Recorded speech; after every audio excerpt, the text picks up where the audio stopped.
Bapa, inilah permohonan kami dalam segala hal. Kiranya Engkau tetap memimpin, menuntun dan membimbing kami Tuhan. Memegang tangan kami agar kami jangan tersesat di tengah-tengah dunia yang luas ini, di mana binatang-binatang buas sudah siap untuk mempermain-mainkan, untuk merobek-robek kehidupan anak-anak-Mu. Tapi biarlah Engkau berikan kami kekuatan, tuntunan dan arahan, pengikutan kami kepadamu Tuhan. Hari demi hari istimewa, di hari-hari lebih mendekat akan kedatangan-Mu, agar pandangan kami terarah kepada Dikau. Banyak godaan-godaan, banyak pemalsuan-pemalsuan, banyak hal-hal yang bisa membingungkan, bisa menyesatkan kami terjadi di hari-hari ini. Tapi biarlah firman-Mu semakin jelas dalam kami, agar kami benar-benar dapat satu kekuatan dan arah untuk mengikut Engkau kemanapun Engkau pergi. Kuasa-kuasa kegelapan yang bisa mengganggu, bisa menggoda konsentrasi kami pada saat firman-Mu diberitakan, Tuhan, bersatu hati kami panggil nama Engkau buat usir dia. Di dalam nama Tuhan Yesus Kristus, segala roh jahat, setan, kami ikat, kami perintahkan kamu semua.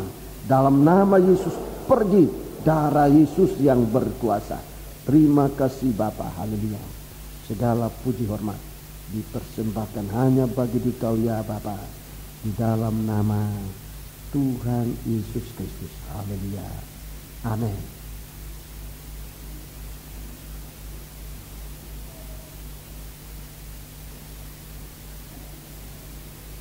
Salam sejahtera bagi kita sekalian, dan saya menyampaikan selamat bahagia dan dalam mendengarkan sabda Tuhan di dalam nama Tuhan Yesus Kristus.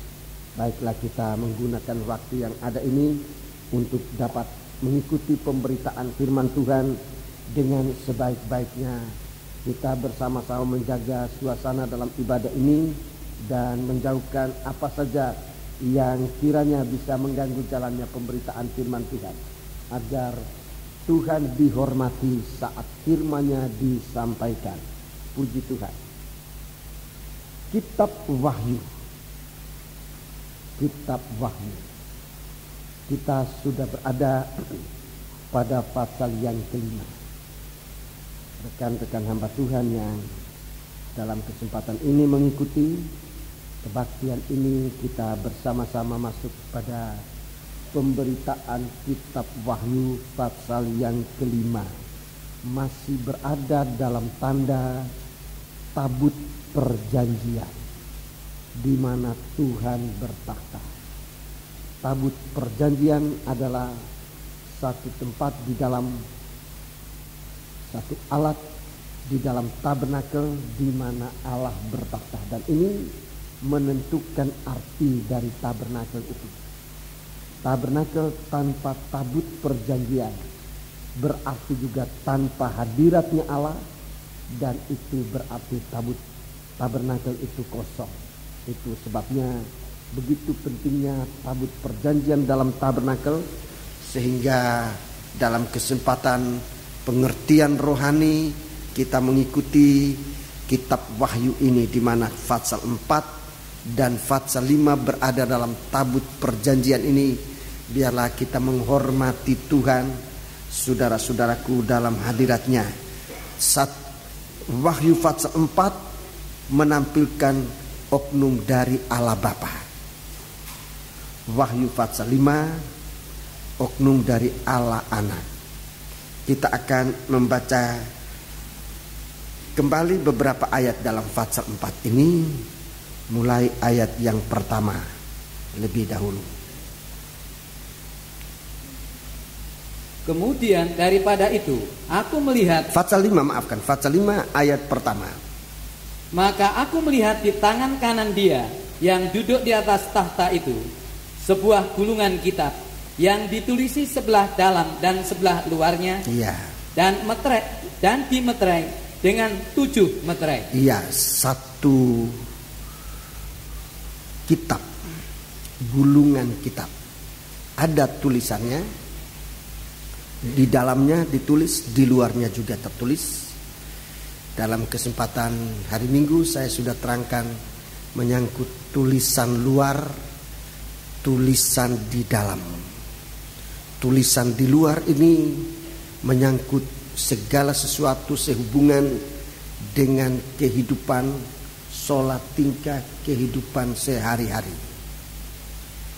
Saudara-saudaraku yang diperhatikan oleh Tuhan, untuk ditegur, dinasihati oleh Tuhan agar kehidupan kita benar-benar merupakan satu kehidupan yang bisa dipakai oleh Tuhan. Sedang bahagian dalam itu tulisan-tulisan menyangkut perkara-perkara iman, pengharapan, dan kasih. Ini bahagian yang dalam, bahagian yang sangat dalam. Saya ulangi, bahagian luar itu menyangkut kehidupan sehari-hari, termasuk kelakuan, perbuatan, sholat tingkah yang kita alami setiap hari. Perlu dibimbing oleh firman Tuhan, perlu diperhatikan oleh firman Tuhan agar kehidupan kita sehari-hari benar dalam kita berucap, bertutur kata, benar di dalam kita bersolah tingkah, merupakan satu kehidupan yang sesuai dengan keadaan di mana Allah ingin bertahta dalam kehidupan sidang jemaat. Sedang bahagian dalam ini menulis tentang perkara-perkara dalam, perkara-perkara yang menyangkut roh kita. Itulah iman kita kepada Tuhan, itulah pengharapan kita kepada Tuhan, itulah kasih Tuhan. Segala sesuatu yang menyangkut itulah yang dituliskan di dalam kitab itu, sehingga nanti kita akan tampil baik dalam kehidupan kita di dunia ini benar-benar dapat menempatkan Kristus dalam kehidupan kita sebagai kepala, maupun teristimewa nanti dalam dunia roh kita benar-benar menempatkan Kristus sebagai kepala, sebagai mempelai laki-laki dari surga. Ayat 2. Dan aku melihat seorang malaikat yang gagah, yang berseru dengan suara nyaring, katanya, siapakah yang layak membuka gulungan kitab itu dan membuka meterai-meterainya? Tetapi tidak ada seorang pun yang di surga atau yang di bumi atau yang di bawah bumi yang dapat membuka gulungan kitab itu atau yang dapat melihat sebelah dalamnya. Iya, jadi kitab ini sekalipun tertulis tetapi tidak bisa dibaca. Dan itu yang menduka citakan. Lebih dari duka cita karena terjadi kematian, karena terjadi kerugian, karena terjadi kehilangan, karena terjadi apapun percobaan yang kita derita, saudara-saudaraku, maka duka cita oleh karena kitab ini tidak bisa dibaca, itu benar-benar duka cita. Lebih daripada pengalaman-pengalaman pahit yang tadi saya sebutkan beberapa macam, yang itu semuanya pun sudah membuat manusia menangis. Dalam percobaan-percobaan kita banyak menangis, tapi tangisan itu toh tidak dapat menyelesaikan masalah. Tangisan-tangisan karena percobaan tidak dapat menyelesaikan percobaan itu sendiri. Yang dapat menyelesaikan percobaan, saudara-saudaraku, dalam ayat 4 dikatakan, maka menangislah aku. Ayat 4, ulangi, ayat 4. Ini tangisan yang maka dapat menyelesaikan percobaan. Mari. Maka menangislah aku dengan amat sedihnya. Dengan amat sedihnya. Karena tidak ada seorang pun yang dianggap layak untuk membuka gulungan kitab itu. Ya, gulungan kitab itu, ataupun melihat sebelah dalamnya. Ya, ini air mata yang dapat menghapus air mata yang terjadi di dunia ini. Ini yang dapat.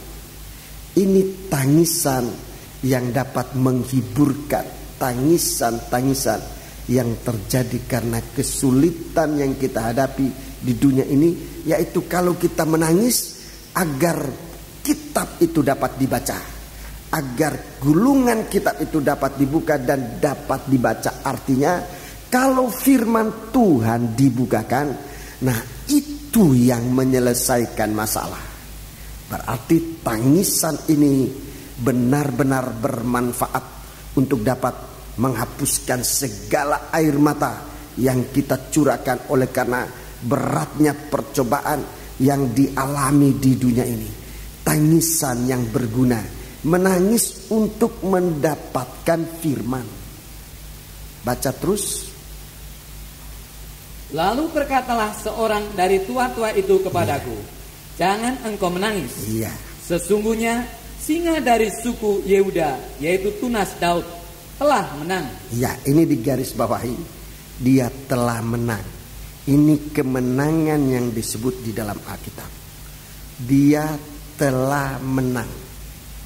Dia telah menang. Terus? Sehingga ia dapat membuka gulungan kitab itu dan membuka ketujuh meterainya. Ya, ketujuh meterainya. Jadi kalau nanti meterai-meterai dibuka, yang membuka meterai ini adalah dia yang sudah menang. Ini kemenangan ini yang disebutkan. Dalam Wahyu Pasal 6 nanti ada seorang penunggang kuda putih, saudara-saudaraku, yang membuka meterai pertama. Disebutkan dia seorang pemenang. Dia ini yang pemenang. Untuk apa? Untuk menang lagi.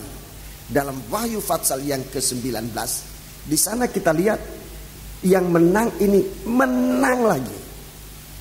Jadi jelas nanti di Wahyu Pasal 6 ayat 2 ini yang disebutkan di situ bukan antikris.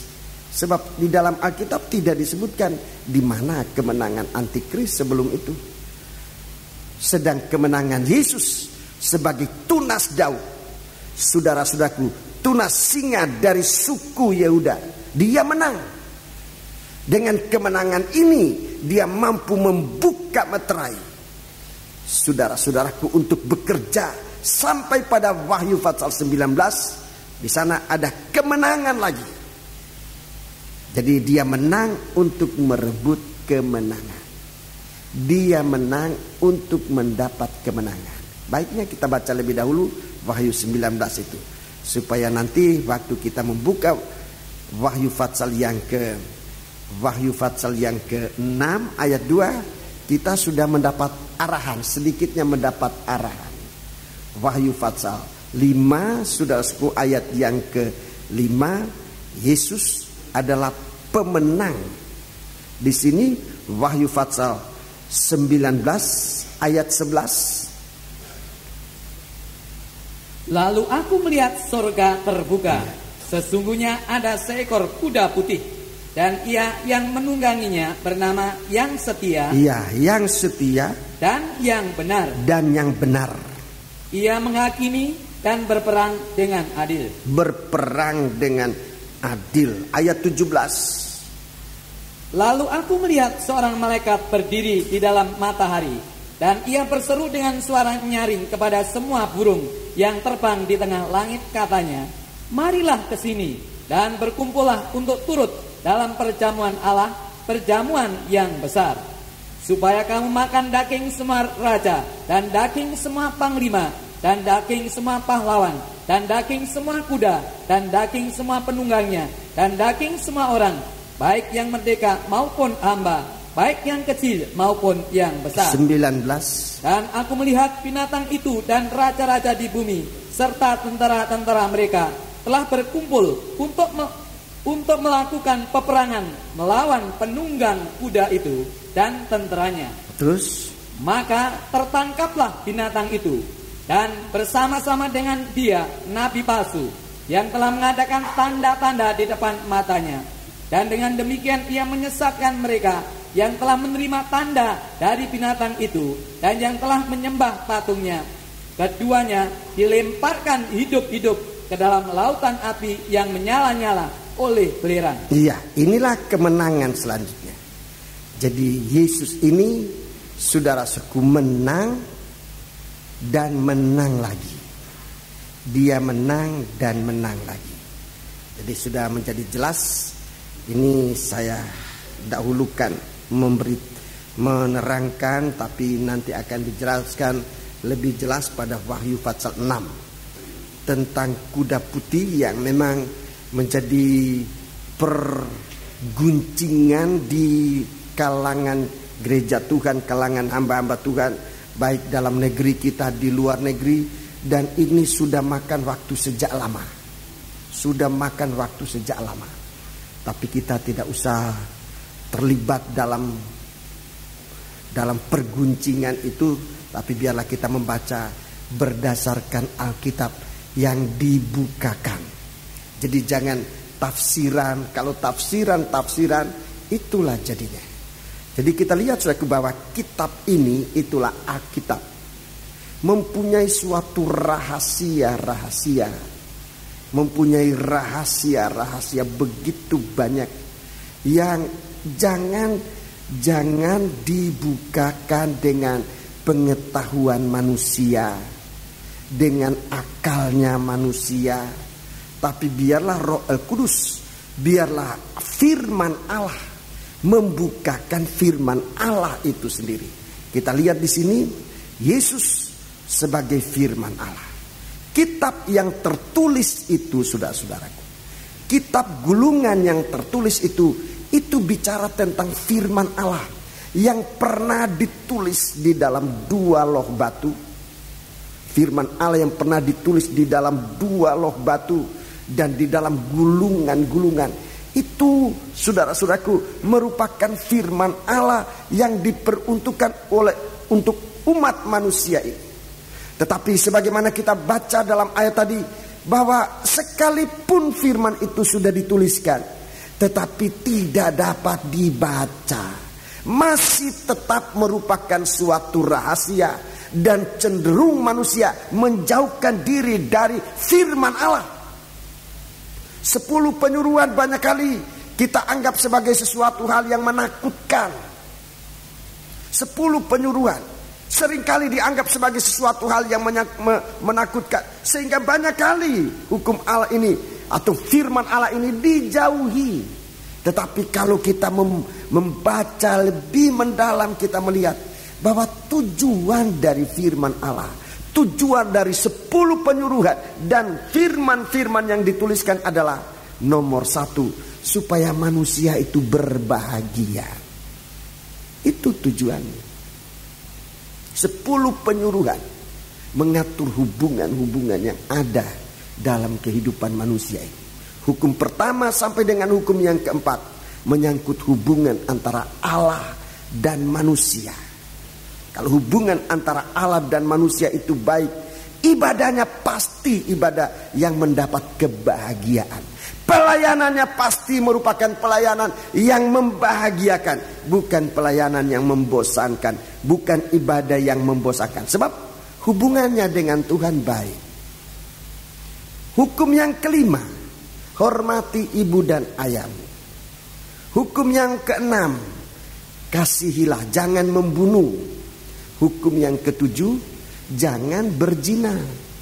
Ini mengatur hubungan di dalam rumah tangga, di dalam nikah. Kalau anak tahu hormat orang tua, saudara bersaudara saling mengasihi, suami dan istri saling mengasihi, tidak mungkin terjadi sesuatu hal yang membuat rumah tangga itu dalam duka cita, dalam tangisan karena percobaan, oleh karena suami menyeleweng atau istri menyeleweng. Itu tidak membahagiakan. Membuat air mata. Kalau 2 bersaudara terus clash seperti Kain dan Habel sampai bunuh-bunuhan, itu tidak membahagiakan. Kalau anak tidak sopan, tidak hormat sama orang tua, itu tidak membahagiakan. Tetapi kalau semua pribadi dalam rumah tangga kembali kepada hukum Allah, dapat membaca firman Allah, dapat melihat arti maksud Tuhan, mengapa harus ada hukum-hukum itu? Supaya manusia bahagia. Rumah tangga di mana anak tahu hormat, saudara bersaudara tahu saling mengasihi, suami istri setia dan saling mengasihi. Coba Bayangkan betapa bahagianya rumah tangga itu. Bahagia dan semua berkat dapat dinikmati dengan sepuas-puasnya. Sebab bahagia menurut firman, hubungan dalam rumah tangga dalam nikah baik. Tapi kalau tidak, biar ada makanan enak menjadi tidak enak. Biar ada apa saja tidak enak. Seumpama rumah itu terdiri dari emas melulu, dia akan pandang itu bagaikan sangkar emas, di mana dia situ dipenjarakan untuk tidak bebas hidup. Sebab hukum Allah diabaikan. Jadi mari kita lihat, saudaraku, kebahagiaan yang sesungguhnya itu berada di dalam firman Allah. Itulah yang sebenar-benarnya firman Allah. Hukum yang ketujuh, yang kedelapan. Hukum yang kedelapan, jangan mencuri. Jangan mencuri. Mencuri itu tidak membahagiakan.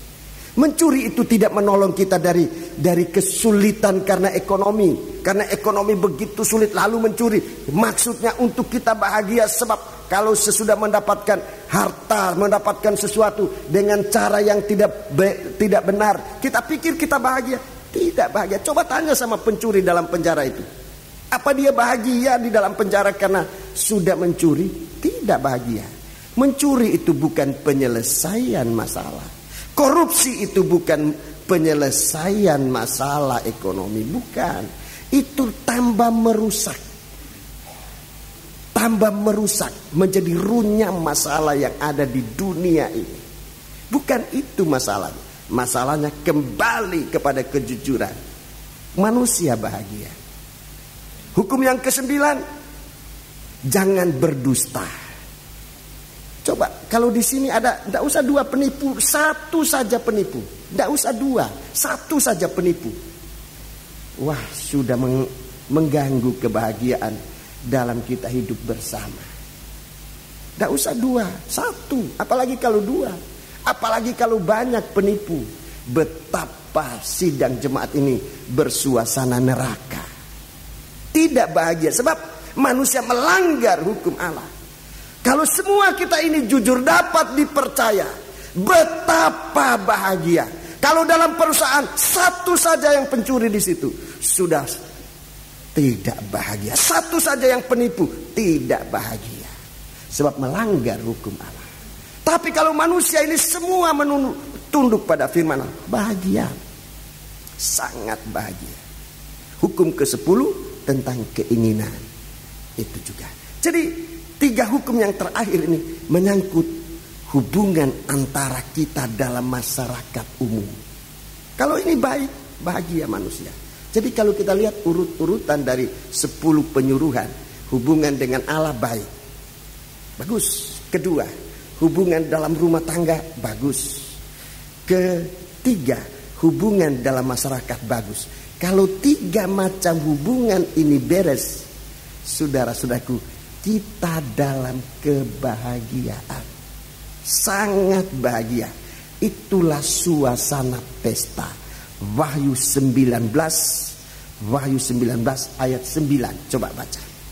Wahyu 19 ayat yang ke-9. Itu kebahagiaan. Lalu ia berkata kepadaku, tuliskanlah, berbahagialah mereka yang diundang ke perjamuan malam kawin anak domba. Katanya lagi kepadaku, perkataan ini adalah benar, perkataan-perkataan dari Allah. Ya, benar-benar perkataan Allah. Berbahagialah. Perkataan ini benar-benar perkataan Allah. Akumulasi jumlah dari seluruh firman Allah itu adalah supaya manusia bahagia. Itu. Jadi kalau kita bisa dapat memiliki kitab yang digulung ini dan dapat membaca kitab itu, saudara-saudaraku, tujuan Allah supaya kita bahagia. Alangkah bodohnya kita kalau kita menyisihkan atau tidak menghargai firman Allah. Dan kalau jatuh dalam berbagai-bagai percobaan, kita cari penyelesaiannya di luar firman Allah. tidak dapat menyelesaikan masalah. Yang dapat menyelesaikan masalah adalah kalau firman Allah dibukakan di dalam kita. Kalau kita bisa menerima firman Allah dengan dapat membaca, dapat mengerti, dapat meyakini, dapat mempraktikkan dalam kehidupan, masalah itu selesai. Lebih daripada apa yang dapat dibuat oleh manusia. Sebabnya saudara-saudaraku, tangisan dalam Wahyu pasal yang kelima ini, tangisan air mata yang dapat menghapus air mata kedukaan, kesulitan yang kita hadapi di dunia ini. Air mata seorang suami, air mata seorang istri, air mata seorang anak, air mata seorang hamba Tuhan, air mata sidang jemaat, air mata kita semua. Kalau di dalam perhimpunan kita, firman Allah bisa dibuka, firman Allah bisa dibaca. Kita kembali dalam Wahyu pasal 5. Jadi di sini ditampilkan tunas dari suku Yehuda. Tunas dari suku Yehuda. Itu yang dapat membuka. Tunas dari suku Yehuda. Kemudian ayat 6 kita baca. Ayat 6 kita baca. Maka aku melihat di tengah-tengah tahta dan keempat makhluk itu, dan di tengah-tengah tua-tua itu berdiri seekor anak domba seperti telah disembelih, bertanduk 7 dan bermata 7. Itulah ketujuh roh Allah yang diutus ke seluruh bumi. Iya, terima kasih. Di sini ditampilkan seekor anak domba yang sudah tersembelih. Ini bicara juga tentang Yesus. Tunas dari suku Yehuda. Ini bicara tentang Yesus. Anak domba yang tersembelih juga bicara tentang Yesus. Jadi dalam dua kedudukan utama ini, Yesus sebagai tunas Yehuda, Yesus sebagai anak domba Allah. Yesus tampil dalam dua fungsinya, dalam dua kedudukannya. Di dalam Alkitab kita sudah mendengar, saudara-saudara yang sudah lama di sini pernah mendengar bagaimana di dalam Alkitab ini ada banyak rahasia. Sedikitnya 12 rahasia, tapi yang terbesar ada dua. Ada dua rahasia besar di dalam Alkitab. Ada dua rahasia besar di dalam Alkitab yang tidak dapat dibuka oleh manusia. Tidak ada seorang manusia yang membukakan. Yang pertama namanya rahasia keselamatan. Ini yang rahasia besar yang pertama. Tidak ada orang bisa membuka ini. Ini suatu rahasia yang besar. Rahasia keselamatan. Dalam surat 1 Petrus pasal yang pertama. 1 Petrus pasal yang pertama. Ini rahasia yang besar, saudaraku. Namanya rahasia keselamatan. Saudara bisa juga catat dalam 1 Timotius pasal 3. Saudara tahu tanda pada 1 Petrus pasal 1 ini. Lebih baik kita baca 1 Timotius pasal 3 lebih dahulu supaya kita melihat di sana rahasia itu disebut rahasia besar. 1 Timotius pasal yang ketiga. 1 Timotius pasal yang ketiga ayat 16. Ayat 16.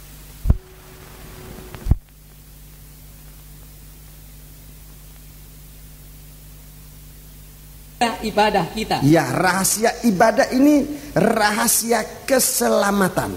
Sesungguhnya agunglah atau besarlah rahasia ibadah atau rahasia keselamatan.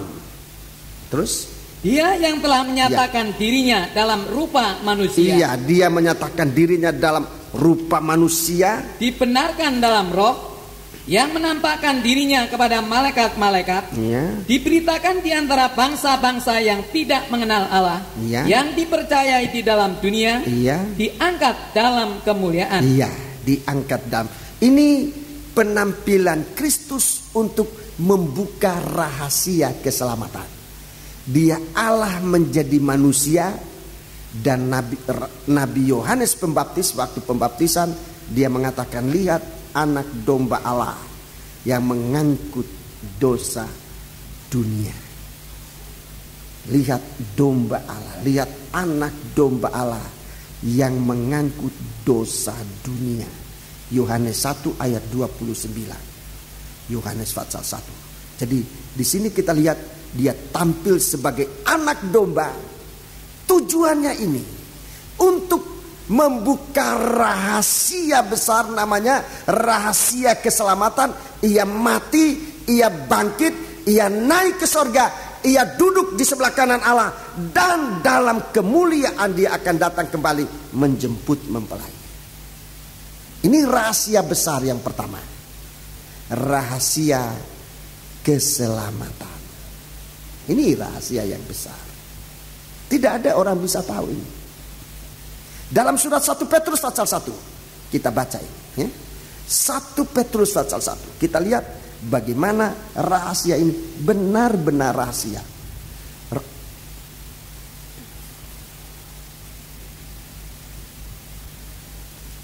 1 Petrus pasal 1 kita membaca mulai ayat yang ke-8. Sekalipun kamu belum pernah melihat dia, Belum pernah melihat dia, namun kamu mengasihinya. iya, terus Kamu percaya kepada dia, sekalipun kamu sekarang tidak melihatnya. tidak melihatnya, Kamu bergembira karena sukacita yang mulia dan yang tidak terkatakan. iya, Karena kamu telah mencapai tujuan imanmu, mencapai tujuan imanmu, yaitu keselamatan iya, jiwamu. keselamatan jiwa. Ayat 10. Keselamatan itulah Iya, yang diselidiki keselamatan itu diselidiki, dan diteliti oleh nabi-nabi diteliti oleh nabi-nabi yang telah bernubuat tentang kasih karunia yang diuntukkan bagimu. Iya, terus Dan mereka meneliti saat yang mana mereka meneliti saat yang mana dan yang bagaimana dan yang bagaimana, yang dimaksudkan oleh Roh Kristus yang ada di dalam mereka, iya, yaitu Roh yang sebelumnya memberi kesaksian tentang segala iya, penderitaan tentang segala korban Kristus yang akan menimpa Kristus, Iya. dan tentang segala kemuliaan Iya. yang Ini menyusul sesudah. rahasia keselamatan. Terus Kepada mereka telah dinyatakan kepada mereka telah dinyatakan, bahwa mereka bukan melayani diri mereka sendiri, Iya. tetapi melayani kamu dengan segala sesuatu yang Iya. telah diberitakan iya, sekarang. jadi mereka meneliti tidak sampai menemukan, bukan buat mereka, buat kamu sekarang ini. Terus Kepada kamu dengan perantaraan mereka, iya, yang oleh Roh Kudus yang diutus dari surga, Iya. menyampaikan berita Injil kepada kamu, menyampaikan berita Injil kepada kamu. yaitu hal-hal yang ingin diketahui oleh malaikat-malaikat. Iya, perhatikan, malaikat di sorga ingin tahu rahasia ini, juga tidak mengetahuinya. Rahasia keselamatan. Malaikat di sorga ingin mengetahui hal ini, dia nggak tahu. Berita tentang Injil keselamatan. Saudara-saudaraku, betapa besarnya kemurahan Tuhan yang membukakan Injil bagi kita sekalian. Tapi kalau bagaimana kita melihat ulah sikapnya kita di zaman ini, begitu mengecilkan rahasia yang sangat besar ini. Dianggap tidak perlu. Lukas 10 ayat 23 dan 24. Lukas pasal 10. Lukas pasal 10 ayat 23 dan 24.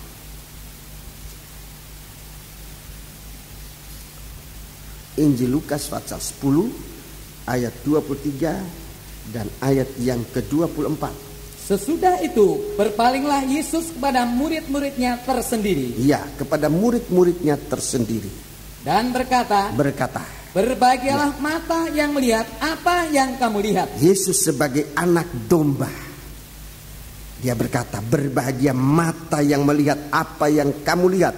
Karena aku Karena aku berkata kepadamu, banyak nabi dan raja ingin melihat. Banyak nabi, banyak raja ingin melihat apa yang kamu lihat, tetapi tidak melihatnya.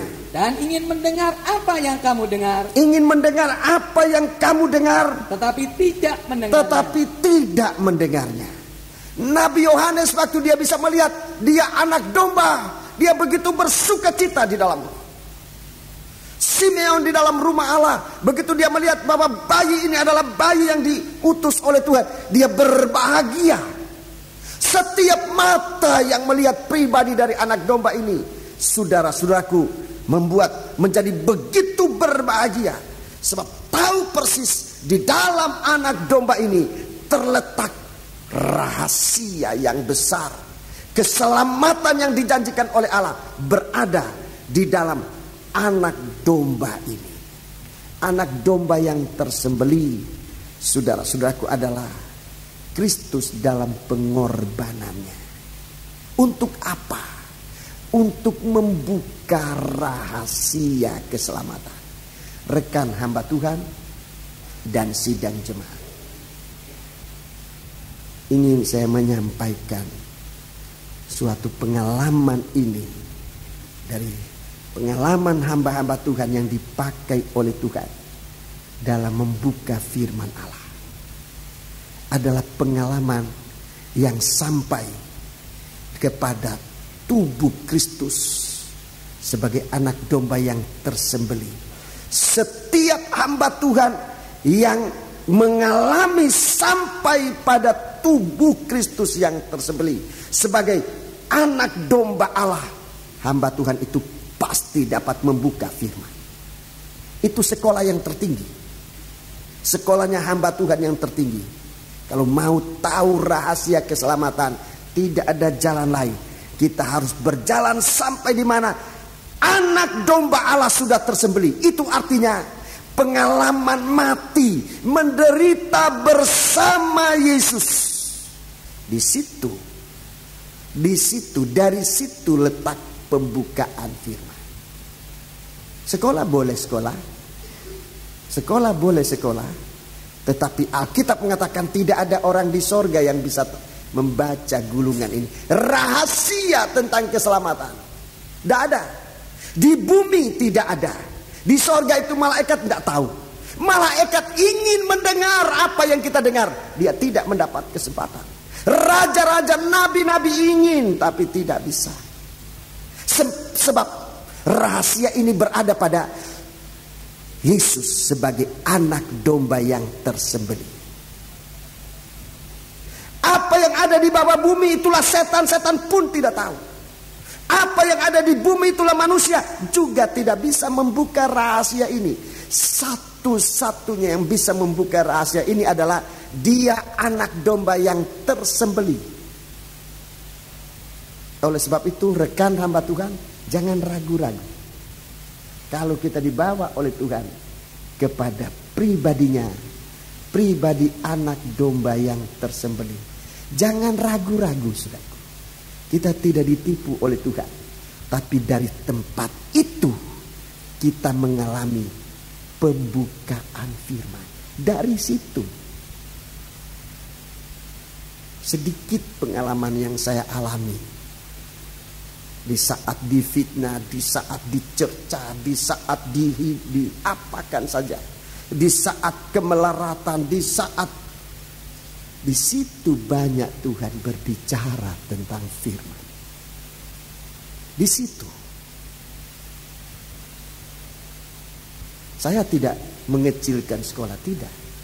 Saya melayani juga sekolah sekalipun kecil, tetapi apa yang saya bisa pelajari adalah pembukaan firman adalah dari Kristus anak domba yang tersembelih. Di situ letak.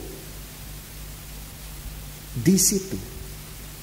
Untuk dapat membuka firman Allah, tidak ada jalan lain kecuali lewat anak domba yang tersembelih.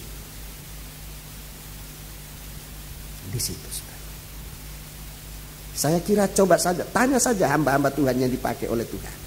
Tanya saja kepada hamba-hamba Tuhan dipakai oleh Tuhan untuk bisa membuka firman. Pasti pengalamannya ini. Pengalamannya ini. Kalau kita sebagai hamba Tuhan menyingkir dari anak domba yang tersembelih, saudara-saudaraku, kita tidak bisa menemukan pembukaan firman. Gak bisa. Mau datang fellowship aja di mana ada pembukaan firman. Dan kalau saya bicara ini, saya tidak bermaksud untuk menunjuk pada diri saya sendiri, tidak. Fellowship di mana pembukaan firman, di mana saja. Kita begitu banyak ragu-ragu, banyak segala sesuatu. Kalau kita tahu persis di mana firman Allah dibukakan, apapun harga yang harus kita bayar untuk bisa mencapai itu, jangan ragu-ragu. Itu sedikit pengalaman saya. Itu sedikit pengalaman. Dan saya sampaikan ini. Semoga bagi saudara yang mau terima, baik. Kalau tidak, enggak apa-apa. Saya sudah mengalami itu. Saya sudah mengalami itu. Pembukaan rahasia kitab yang tergulung mengenai rahasia pertama adalah rahasia keselamatan ada pada korban Kristus. Nabi-nabi enggak tahu. Malaikat tidak tahu. Saudara-saudaraku, sampai apa yang ada di bawah bumi itulah dalam neraka, itulah setan-setan pun tidak tahu rahasia ini. Hanya anak domba. Itu sebabnya di situ tempat belajar yang paling betul. Belajar dari korban Kristus. Rahasia keselamatan dibuka oleh Tuhan. Matius pasal 13. Matius pasal 13. Matius pasal 13 ayat 16 dan 17. Matius 13 ayat 16 dan 17. Tetapi berbahagialah matamu karena melihat, ya, dan telingamu karena mendengar. Berbahagialah matamu karena melihat. Sebab aku berkata kepadamu, sesungguhnya banyak nabi dan orang benar ingin melihat apa yang kamu lihat. Banyak nabi dan orang benar ingin melihat apa yang kamu melihat, tetapi tidak melihatnya. Tidak melihatnya. Dan ingin mendengar apa yang kamu dengar, iya, tetapi tidak mendengarnya. Tapi tidak mendengarnya. Ini Tuhan Yesus sendiri berkata, aku berkata kepadamu, sesungguhnya banyak. Dia sebagai anak domba Allah sendiri berkata, saudara-saudaraku, kepada murid-muridnya, banyak nabi dan orang benar ingin melihat apa yang kamu lihat, tetapi tidak dapat melihatnya, dan ingin mendengar apa yang kamu dengar, tetapi tidak mendengarnya. Hanya orang yang sampai kepada anak domba Allah yang tersembelih, itulah yang dapat melihat. Matanya bisa melihat, telinganya bisa mendengar. Ini suatu penggarisan besar. Ini rahasia dari kitab gulungan yang pertama. Rahasia besar, rahasia keselamatan. Dan dalam kitab Wahyu ditampilkan Yesus sebagai anak domba yang tersembelih. Dia yang mampu untuk membukakan rahasia ini. Datang kepada dia, anak domba. Dalam kesempatan berikut jika Tuhan izinkan, saya akan menjelaskan lebih mendetail hal ini. Kalau Tuhan izinkan. Saya belum tahu. Kalau Tuhan berikan kemurahan buat kita menunjukkan saudara-saudaraku tentang pembukaan rahasia keselamatan ini. Kita berdoa. Dan saya percaya kalau sidang jemaat mau menangis untuk pembukaan ini, dan pasti Tuhan buka. Supaya kita tidak asal ngomong saja, tetapi tidak rahasia tidak terbuka. Kita datang kepada Tuhan, anak domba, dia akan membukakan kitab ini. Dan kita akan berbahagia. Sebab kalau Wahyu pasal 6 dibukakan dan selanjutnya, itu menceritakan tentang nasibnya gereja Tuhan. Nasibnya gereja Tuhan menjelang hari akhir ini. Dan bukan masalah gampang. Itu bukan masalah gampang. Itu bukan masalah biasa. Satu masalah yang harus dihadapi dengan iman yang kuat. Itu sebabnya kita datang kepada Tuhan biar Dia mengajarkan kita. Firman Allah ini, saudara-saudaraku, hanya bisa dibuka oleh firman Allah itu sendiri. Anak domba yang tersembelih itu firman yang menjadi daging. Firman Allah, ayat-ayat ini harus dibuka oleh ayat-ayat firman Allah itu sendiri. Kalau tidak, tafsiran. Kalau tidak ada ayatnya, tafsiran. Dan ini banyak kali bisa menyesatkan manusia. Ayat-ayat dalam firman Allah ini hanya bisa dibuka oleh anak domba. Itu nomor satu. Itu ayat-ayat. Itu firman menjadi daging. Yang kedua, rahasia besar yang kedua. Rahasia besar yang kedua adalah rahasia mempelai. Ini rahasia besar yang kedua. Rahasia mempelai. Efesus pasal yang kelima. Lebih dahulu kita baca. Ini rahasia besar yang kedua. Yang tidak bisa dibuka oleh manusia juga. Tidak bisa dibuka oleh malaikat. Ahli Taurat malah kesasar. Orang Saduki juga kesasar. Sebab mereka tidak percaya pada firman Allah. Tidak dapat menyelesaikan masalah nikah. Efesus pasal yang kelima. Efesus pasal yang kelima. Kita baca ayat 31 sampai 33. Sebab itu laki-laki akan meninggalkan ayahnya dan ibunya dan bersatu dengan istrinya, sehingga keduanya itu menjadi satu daging. Iya, seorang laki-laki meninggalkan ayahnya dan ibunya.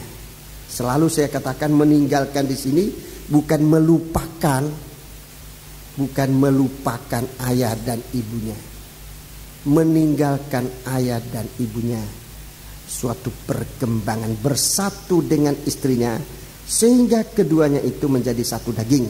32. Rahasia ini besar. Ya, ini disebut rahasia ini besar. Rahasia-rahasia yang lain tidak disebut besar. Ini yang besar. Rahasia ibadah, rahasia keselamatan itu besar yang pertama. Rahasia besar yang kedua ini. Rahasia ini besar. Tetapi yang aku maksudkan ialah hubungan Kristus dan jemaat. Hubungan Kristus dan jemaat. Terus? Bagaimanapun juga bagi kamu masing-masing berlaku. Bagaimanapun juga bagi kamu masing-masing berlaku. Kasihlah istrimu seperti dirimu sendiri. Dan istri hendaklah menghormati suaminya. Iya, jadi ini rahasia nikah. Rahasia nikah. Rahasia nikah. Yesus sebagai tunas Yehuda, tunas Daud, benih dari suku singa dari suku Yehuda. Dia bicara tentang ini. Dia bicara tentang rahasia yang besar ini. Rahasia nikah, rahasia mempelai. Saudara-saudaraku, Dia yang dapat menjelaskan ini. Dia yang punya pengalaman. Dia yang dapat menjelaskan. Dia sebagai tunas dari Daud, benih dari suku singa dari suku Yehuda. Dia yang dapat menjelaskan ini. Di dalam surat 1 Korintus pasal yang ke-15. Dalam surat 1 Korintus pasal yang ke-15. Rahasia bagaimana seorang laki-laki meninggalkan ayahnya untuk berdamping dengan istrinya. Rahasia bagaimana saat seorang pria meninggalkan ayahnya untuk berdamping dengan istrinya. Ini suatu rahasia. Suatu rahasia. Saudara catat lebih dahulu 1 Korintus pasal yang ke-15. 1 Korintus pasal yang ke-15 mulai ayat yang 51 dan selanjutnya. Ini nomor 1. Mulai ayat yang ke-51. Tapi yang akan kita baca sekarang adalah Injil Markus pasal yang ke-13. Itu yang akan kita baca. Injil Markus pasal yang ke-13. Saudara taruh tanda pada surat 1 Korintus pasal 15 ini, sebab kita nanti akan ke sana, akan membaca ini, dan kita akan menjadi tahu tentang kedatangan Yesus sebagai laki-laki yang meninggalkan ayahnya untuk berdamping dengan istrinya, yang akan meninggalkan ayahnya berdamping dengan istrinya untuk menerima penghormatan dari sang istri, untuk menyatakan kasihnya kepada mempelainya. Ini suatu rahasia yang dinanti-nantikan oleh gereja Tuhan. Tapi gereja Tuhan tidak ada seorang pun yang tahu. Hanya Bapa di sorga yang tahu. Mari kita membaca dalam Markus pasal yang ke-13. Markus pasal yang ke-13.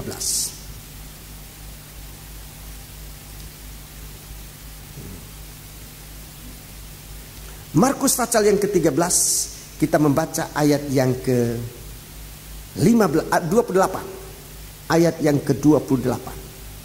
Atau bagus kita baca ayat 24 aja, kita mulai baca. Tetapi pada masa itu, sesudah siksaan itu, matahari akan menjadi gelap dan bulan tidak bercahaya. Jadi ini suatu pasal 13 ini, saudaraku, satu kejadian yang sangat besar yang menimpa seluruh alam, seluruh dunia ini, saudara-saudara. Ini begitu besar kejadian ini. Matahari, bulan, bintang, bumi kita, planet-planet lain akan terjadi suatu guncangan yang besar dan disebut itu suatu siksaan. Tetapi pada masa itu, sesudah siksaan itu, terus matahari akan menjadi gelap, dan bulan tidak bercahaya. Matahari menjadi gelap, bulan tidak bercahaya, dan bintang-bintang akan berjatuhan dari langit. Bintang-bintang akan berguguran, dan kuasa-kuasa langit akan goncang. Ya, ini suatu kejadian besar. Suatu kejadian besar yang menyangkut matahari, menyangkut bulan, menyangkut bintang-bintang. Sebab saatnya Tuhan akan menyatakan kasih-Nya kepada mempelainya. Suatu guncangan yang sangat besar. Matahari, bulan, dan bintang, langit berguncang. Segala kuasa langit akan diguncangkan. 26. Pada waktu itu orang akan melihat anak manusia datang dalam awan-awan dengan segala kekuasaan dan kemuliaannya. Terus, dan pada waktu itu pun ia akan menyuruh keluar malaikat-malaikatnya dan akan mengumpulkan orang-orang pilihannya dari keempat penjuru bumi, dari ujung bumi sampai ke ujung langit. Ini suatu gerakan besar. Ini suatu gerakan yang besar yang tidak ada seorang manusia mampu menguasai. Kalau gerakan ini terjadi, tidak ada seorang manusia mampu menguasainya, mampu mengatasinya, tidak ada. Baca terus.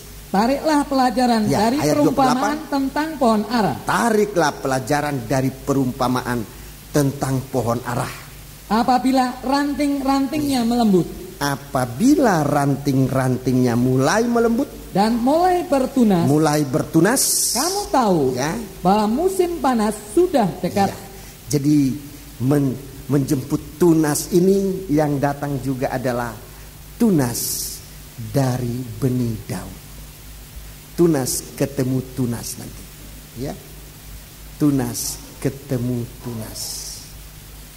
Tunas dari suku Yehuda, dari benih Daud. Ia yang dapat membuka rahasia tunas ini. Tunas akan muncul dari carang pokok ara. Terus Demikian juga jika kamu melihat hal-hal itu terjadi, ketahuilah bahwa waktunya sudah dekat, sudah di ambang pintu. Sudah di ambang pintu. 30. Aku berkata kepadamu, sesungguhnya angkatan ini tidak akan berlalu sebelum semuanya itu terjadi. Baca terus. Langit dan bumi akan berlalu, tetapi perkataanku tidak akan berlalu. Perkataan ini akan terus digenapkan. Tetapi tentang hari atau saat itu, tentang hari atau saat itu, tidak seorang pun yang tahu. Rahasia. Tidak seorang pun yang tahu, itu artinya rahasia besar. Terus malaikat di sorga tidak, anak pun tidak. Jadi di sorga tidak ada yang tahu, di bumi tidak ada yang tahu, di bawah bumi pun tidak ada yang tahu. Hanya Bapa saja. Saudara lihat bagaimana besarnya rahasia ini. Tapi apa yang kita bisa tahu tentang hari anak manusia akan meninggalkan bapaknya dan berdamping dengan istrinya? Kapan kita bisa tahu itu? Saudara-saudara, tangisan kita sekarang tangisan apa? Kita banyak menangis, tetapi karena perkara daging tidak menyelesaikan masalah. Kalau kita menangis untuk keselamatan, kita menangis untuk hari kedatangannya, itu artinya kita siap bagaikan tubuh yang disempurnakan layak menerima dia. Itu tangisan yang betul. Mari kita mau lihat dalam 1 Korintus pasal yang ke-15 tadi. 1 Korintus pasal yang ke-15 di sini dijelaskan apa sih arti pelajaran dari pokok ara itu. Pelajaran dari pokok ara itu yang Tuhan katakan, ini suatu rahasia. Tidak ada seorang pun yang tahu. Tapi di sini ayat Alkitab ini menjelaskan arti dari rahasia itu. Coba baca ayat yang ke-50. Saudara-saudara, ayat 51, maafkan. Sesungguhnya aku menyatakan kepadamu suatu rahasia. Di sini masih disebut rahasia. Tapi dalam Efesus pasal 5 pasal yang ke-5 tadi, rahasia ini sudah menjadi rahasia besar. Tetapi sebelumnya itu merupakan suatu rahasia. Kalau kita bisa membaca rahasia ini, rahasia yang dalam pasal 5 ayat 51 ini, kita bisa mengerti arti dari rahasia besar. Ini rahasia, tidak disebutkan besar. Rahasia. Artinya kita bisa lihat kalau mau. Ini rahasia. Rahasia ini besar. Baca terus. Sesungguhnya aku menyatakan kepadamu suatu rahasia. Suatu rahasia. Apa itu? Kita tidak akan mati semuanya. Kita tidak mati semuanya. Tetapi kita semuanya akan diubah. Iya, ini yang benar. Kita semuanya akan diubah. Tidak mati semuanya. Saya sudah sering mengatakan, ini berarti ada yang mati, ada yang tidak mati. Tidak semuanya mati, tidak semuanya juga tidak mati. Ada yang mati, ada yang hidup. Tidak semuanya mati.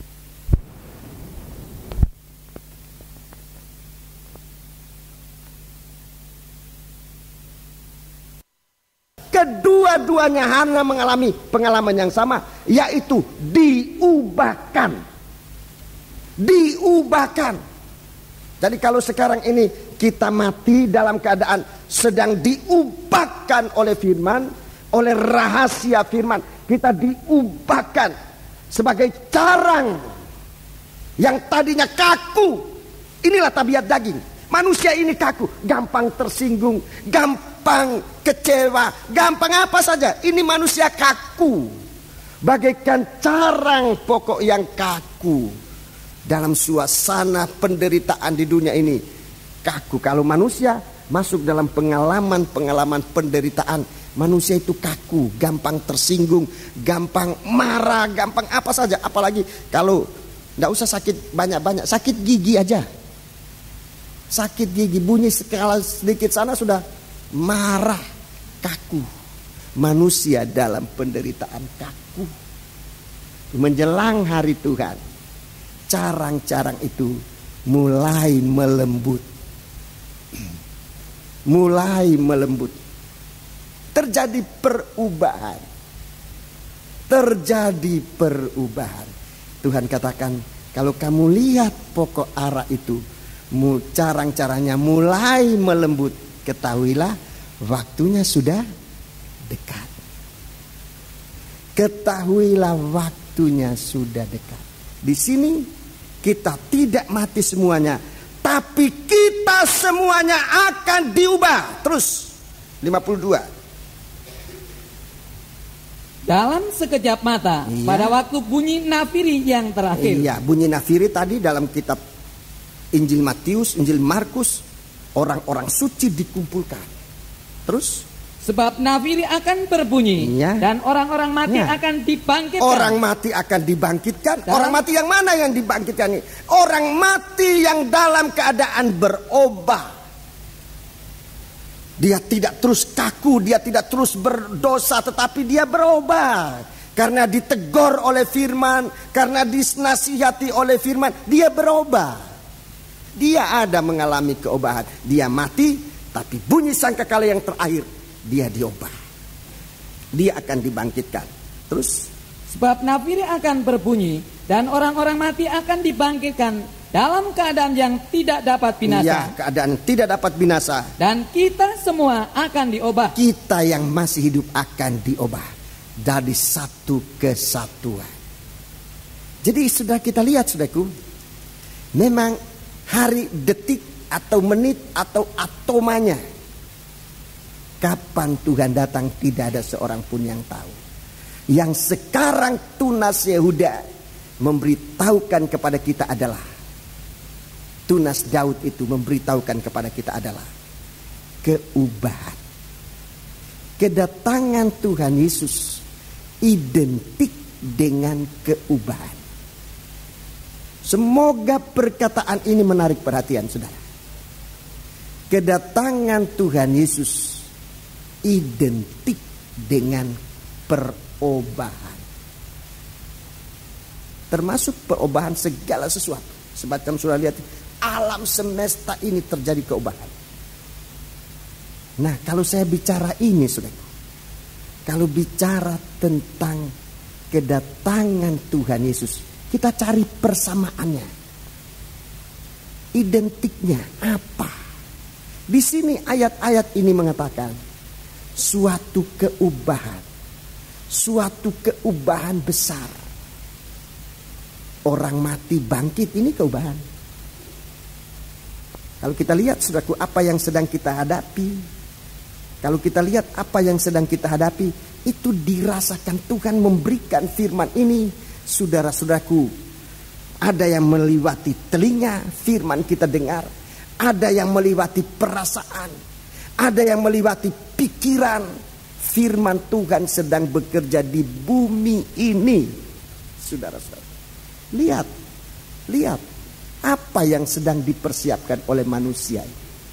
Menjelang tahun yang ke-2000, saudara-saudaraku perhatikan, saya tidak bicara bahwa tahun 2000 itu Tuhan datang. Saya tidak bicara itu. Sebab saya tahu persis tidak ada seorang pun yang tahu. Tapi identik dengan kedatangan Tuhan, persamaan dengan kedatangan Tuhan adalah suatu keubahan.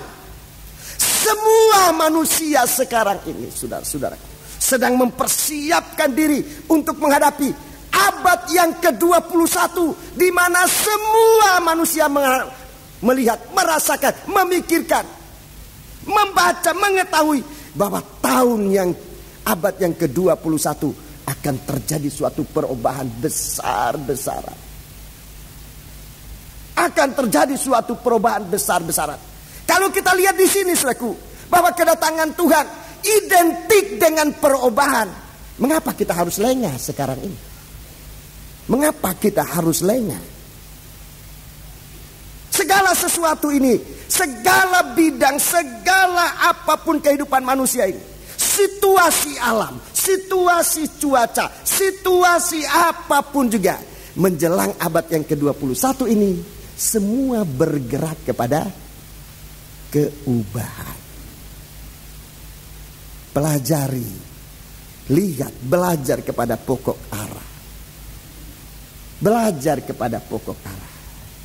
Kalau terjadi suatu perubahan yang kaku mulai melembut, ketahuilah waktunya sudah sangat dekat. Sekali lagi saya tidak mau bicara tentang tanggal berapa Tuhan datang. Itu saya tidak ditugaskan oleh Tuhan untuk menyampaikan itu. Tidak. Tapi identiknya keubahan. Keubahan ke arah yang lebih baik dari carang yang mati di musim dingin. Yang kaku. Yang tidak ada tanda-tanda kehidupan. Semua daun-daun pohon ara itu gugur. Kelihatan meranggas mati. Di menjelang hari kedatangan Tuhan. Menjelang musim panas, pohon ara itu melembut. Carang-carang melembut. Tunas itu mulai tumbuh. Bersama dengan tunas, buah-buah pertama juga tumbuh. Untuk di masa kedatangan Yesus mencari buah. Saudara-saudaraku, dia akan menemukan sedikitnya satu buah dalam setiap pohon. Ini hasil dari keubahan. Buah apa yang bisa kita persembahkan kepada Tuhan? Buah apa? Pohon ara jangan tinggal tetap tidak berbuah. Saudara-saudara, kita lihat apa yang akan terjadi kalau kita lihat semua serba berubah. Sekarang ini kita lihat semua serba berubah. Musim hujan ada panas, musim panas malah hujan. Semua berubah. Tanda-tanda sudah banyak. Itulah sebabnya tadi saya katakan Tuhan sedang berbicara lewat perkataan yang kita bisa dengar dengan telinga kita. Tuhan Allah sedang berbicara lewat angin, mungkin angin, lewat udara ini yang dapat kita rasa dengan kulit ini, saudara-saudara. Yang kita bisa tangkap dengan pembauan kita. Yang kita bisa lihat dengan mata. Yang kita bisa pikirkan dengan pikiran. Asal saja kita mau datang kepada Dia, Yesus sebagai tunas dari benih Daud, sebagai singa dari suku Yehuda. Dia sedang membukakan. Tidak ada orang lain membukakan. Pada malam ini saya menunjukkan, saudara-saudara, bahwa apa yang harus kita lihat sekarang, kalau terjadi perubahan sekarang, yang di dalam Alkitab sudah disebutkan banyak. Di dalam Alkitab menyangkut pemerintahan, menyangkut keamanan, menyangkut bidang ekonomi, bidang dagang, bidang apa saja. Terjadi suatu perubahan yang besar. Bukankah kedatangan Tuhan itu identik dengan perubahan? Itu yang saya baca dalam Alkitab. Identik dengan Tuhan. Sama. Kedatangan Tuhan sama suasana perubahan. Nah, kita masuk pada suasana keubahan. Banyak bidang perubahan macam-macam. Mereka bisa tahu, tetapi mereka tidak bisa lihat bahwa identik apa yang ada di balik keubahan-keubahan. Banyak mereka tidak tahu ini. Sekarang kita mau manfaatkan perubahan ini. Manfaatkan perubahan. Supaya kita dalam kedudukan sebagai apapun juga. Sebagai anggota, sebagai sidang jemaat. Umur kita yang sudah tua atau yang masih muda. Coba kita memanfaatkan. Apa yang harus kita manfaatkan dalam suasana perubahan ini. Apa yang harus kita gunakan dalam suasana keubahan ini. Untuk tidak bisa lengah. Sebab kalau kita lengah dalam suasana keubahan ini, pasti ketinggalan. Bersama dengan dunia yang mereka tidak tahu hari kedatangan Tuhan. Sementara waktu Tuhan itu akan datang, ada orang lain sedang menumbuk padi, sedang menggiling, sedang membajak di ladang, sedang tidur. Waktu itu Tuhan datang. Loh, berapa kali Tuhan datang? Ada orang tidur dia datang, ada orang membajak Tuhan datang. Tidak berapa kali, satu pada saat yang sama. Pada saat yang sama. Kalau membajak itu pasti siang. Setahu saya, ya tidak tahu lagi kalau perubahan ini ada orang malam-malam kerja, yang nggak tahu. Sebab dulu juga kalau main bola, sepak bola cuma siang. Sekarang sepak bola pagi-pagi sepak bola pakai lampu. Dulu siang. Tapi tidak dikatakan orang sedang main bola Tuhan datang, tidak disebutkan. Yang disebutkan orang sedang membajak. Membajak itu pasti Tuhan maksudkan waktu siang.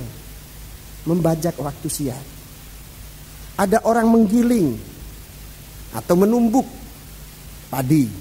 Itu biasanya kalau orang tani itu pulang dari ladang, mereka menumbuk padi di waktu ya jam-jam begini. Pulang dari ladang, mereka numbuk padi untuk makanan besok, beras untuk besok. Jadi jam semacam ini menjelang menjelang malam. Ada waktu tidur. Ada 2 orang di tempat tidur. Itu bisa tengah malam sampai larut malam. Itu waktu tidur. Waktu itu Tuhan datang. Jangan sudah pikir, oh kalau orang di New Zealand sudah jam 11 ya, kalau tidak salah. 4 jam, kira-kira jam 11 malam. Mereka sudah malam. Mereka negeri yang paling timur. Jadi saya umpamakan di sana masih siang, umpanya masih siang. Di sana sudah masih siang. Di sini mungkin sudah masih lebih malam lagi, sudah masih lebih dan sebagainya begitu. Jadi waktu di sana siang, kita mungkin di sini pagi. Sudah masih pagi. Kalau di sini pagi, kita masih tengah malam, masih tidur. Jadi mereka di ladang, kita masih di tempat tidur. Kalau mereka masuk kantor jam 8, kita masih jam 4 pagi di sini masih di tempat tidur. Orang di Amerika sana, orang di benua lain masih ya jam berapa? Jadi saat itu saat yang bersamaan. Orang di belahan bumi ada yang masih tidur, belahan bumi yang lain ada sementara kerja, di belahan bumi lain ada sudah sejam-jam semacam ini. Kalau jam semacam ini orang di Chili sekarang ini pagi. Masih pagi jam 7. Baru masuk kerja, kita sudah numbuk padi. Jadi saat yang sama, pada saat yang sama Tuhan datang. Jadi kita perhatikan itu. Apa yang harus kita perhatikan sekarang ini adalah bagaimana kita masuk di dalam perubahan ini. Perubahan secara rohani. Perubahan secara rohani. Kalau tadinya kita orang yang berdosa, jangan terus tetap dalam dosa. Berubah. Kalau tadinya ibadah kita tidak sungguh-sungguh, berubah ke arah yang lebih sungguh-sungguh. Sebab firman Allah sudah memperingatkan kita yang kita bisa dengar. Berita yang malaikat tidak dengar. Berita yang nabi-nabi tidak dengar. Berita yang siapapun tidak dengar. Sekarang kita mendengar. Demikian Tuhan bicara kepada kita. Itu sebabnya saudara. Biar kita memperhatikan perkara. Sebagai anak-anak Tuhan. Kita sedang menanti hari kedatangan. Kita sedang menantikan suasana mempelai itu akan datang. Yang menolong kita. Yang merubah keadaan kita yang tadinya sangat tidak bahagia. Akan menjadi satu kehidupan yang berbahagia. Firman Allah ini akan dibukakan. Di hari-hari ini. Sebelum kita menantikan dia sebagai mempelai laki-laki. Mari kita persiapkan. Bagaimana ia datang sebagai yang membukakan rahasia mempelai itu sendiri. Rahasia mempelai hanya bisa dibuka oleh mempelai itu sendiri. Hakim-hakim Fatsal yang ke-14. Hakim-hakim Fatsal yang ke-14.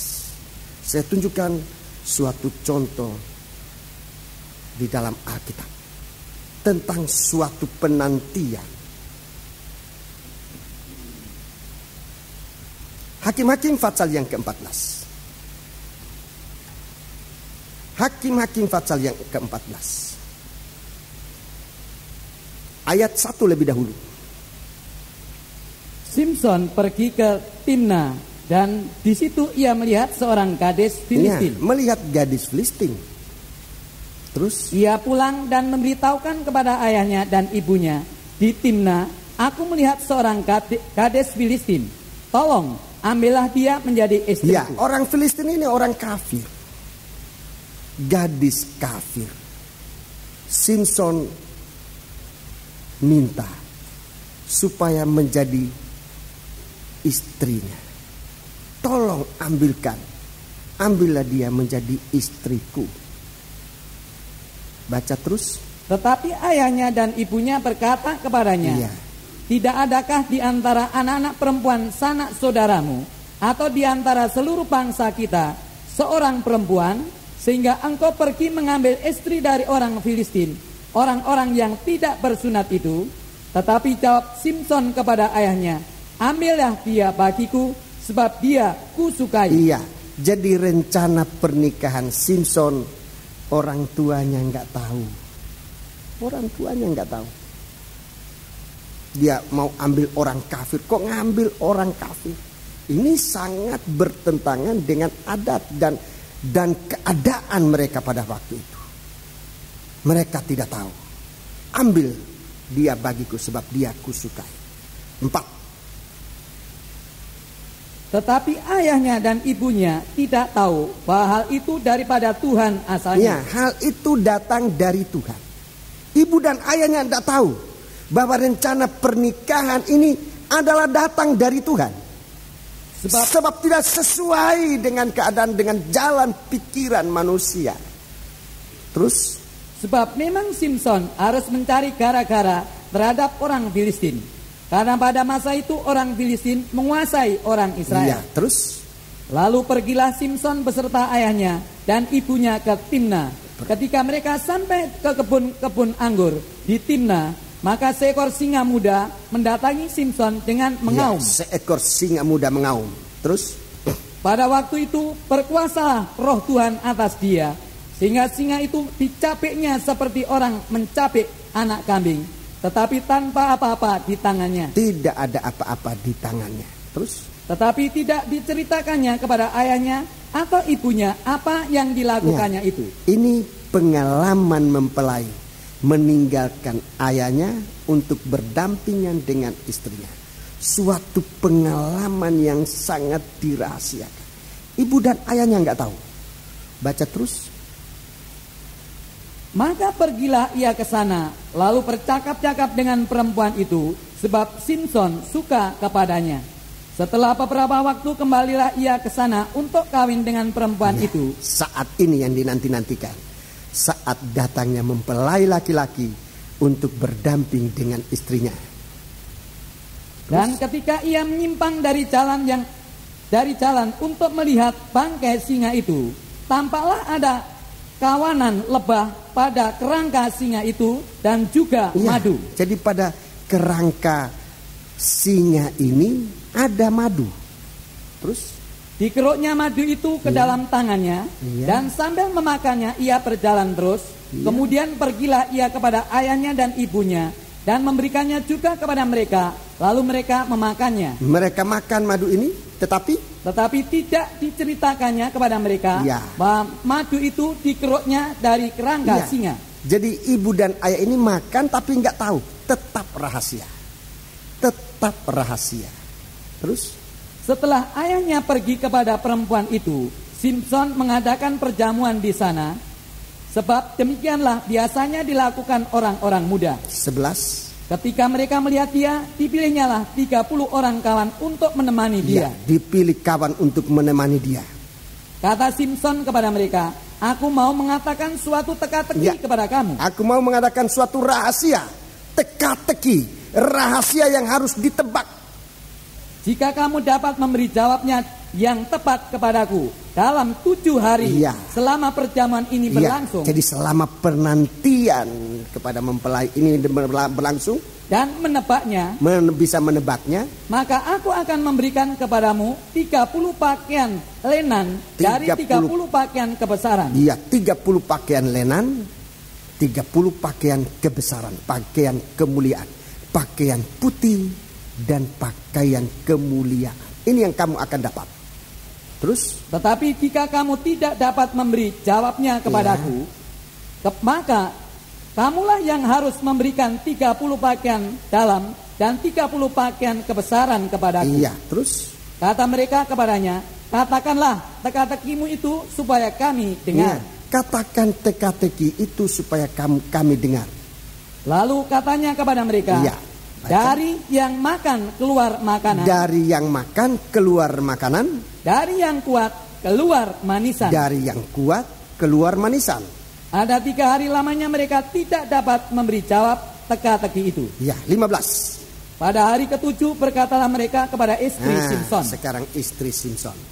Bujuklah suamimu supaya diberitahukannya kepada kami jawab teka-teki itu. Kalau tidak, kami akan membakar engkau beserta seisi rumah ayahmu. Apakah engkau mengundang kami untuk membuat kami menjadi miskin? Tidak, bukan?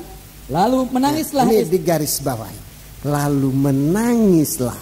Untuk menghadapi teka-teki ini yang tidak ada seorang pun yang tahu dari mana dan seorang pun tidak bisa menjawab. Sebab ini pengalaman pribadi. Tapi wanita ini mengambil sikap yang tepat. Ayat, coba baca kembali. Lalu menangislah istri Simson itu. Sambil memeluk Simson katanya, engkau benci saja kepadaku dan tidak cinta kepadaku. Suatu teka-teki kau katakan kepada orang-orang sebangsaku, tetapi jawabnya tidak kau beritahukan kepadaku. Iya, ada teka-teki tetapi jawabnya kamu tidak kasih tahu kepadaku. Ini tangisan supaya jawaban teka-teki ini dibuka. Ini tangisan. Seperti Yohanes di Pulau Patmos menanti pembukaan itu, dia menangis supaya kitab yang digulung itu bisa dibaca, bisa dibuka meterainya dan bisa dibaca.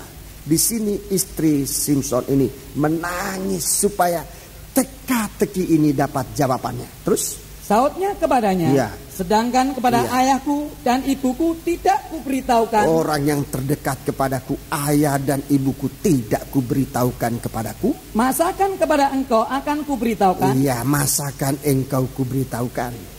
Tetapi istrinya itu menangis di sampingnya. Tapi istri itu tidak putus asa, nangis lagi. Selama ke-7 hari mereka mengadakan perjamuan itu. Pada hari yang ke-7 diberitahukannya lah kepadanya. Hari yang ke-7, hari yang terakhir ini, pembukaan rahasia diberitahukannya kepadanya. Karena ia merengek-rengek kepadanya, kemudian perempuan itu memberitahukan jawab teka-teki itu kepada orang-orang sebangsanya. Terus, lalu pada hari yang ke-7 itu, sebelum matahari terbenam, berkatalah orang-orang kota itu kepadanya, apakah yang lebih manis daripada madu? Apa yang lebih manis daripada madu? Apakah yang lebih kuat daripada singa? Iya, terus sautnya kepada mereka, kalau kamu tidak membajak dengan lembu betinaku, pasti kamu tidak menebak teka-tekiku. Kamu tidak bisa menebak teka-tekiku. Maka berkuasalah roh Tuhan atas dia. Lalu pergilah ia ke Askelon dan dibunuhnya 30 orang di sana. Diambilnya pakaian mereka dan diberikannya pakaian-pakaian kebesaran itu kepada orang-orang yang dapat memberi jawab teka-teki itu. Tetapi amarahnya masih juga menyala-nyala. Lalu pulanglah ia ke rumah ayahnya. Maka diberikanlah istri Simson itu kepada kawannya bekas pengiringnya. Cerita ini mengandung banyak arti. Tapi saya ingin mengambil beberapa arti yang dapat disajikan pada malam hari ini. Penantian hari pesta nikah. Teka-teki disampaikan. Apa itu teka-teki? Firman Allah ini bagaikan teka-teki. Firman Allah ini mengandung kekuatan. Seperti singa itu merupakan rajanya hutan, rajanya segala binatang. Kekuatannya begitu hebat. Apa yang lebih kuat daripada singa? Firman Allah mengandung kekuatan. Apa yang lebih manis daripada madu? Firman Allah mempunyai begitu manis, lebih manis dari madu. Mempunyai kekuatan yang menolong kita sekalian. Itulah firman Allah. Tetapi firman Allah ini masih tetap tertutup bagaikan teka-teki. Kita berada dalam suasana penantian pesta nikah. Mempunyai tugas masing-masing kita untuk menerka teka-teki ini, artinya untuk menemukan pembukaan rahasia arti dari firman Allah ini. Jadi kalau kita datang dalam kebaktian, jangan begitu saja, saudara. Sebab kita mempunyai suatu tanggung jawab.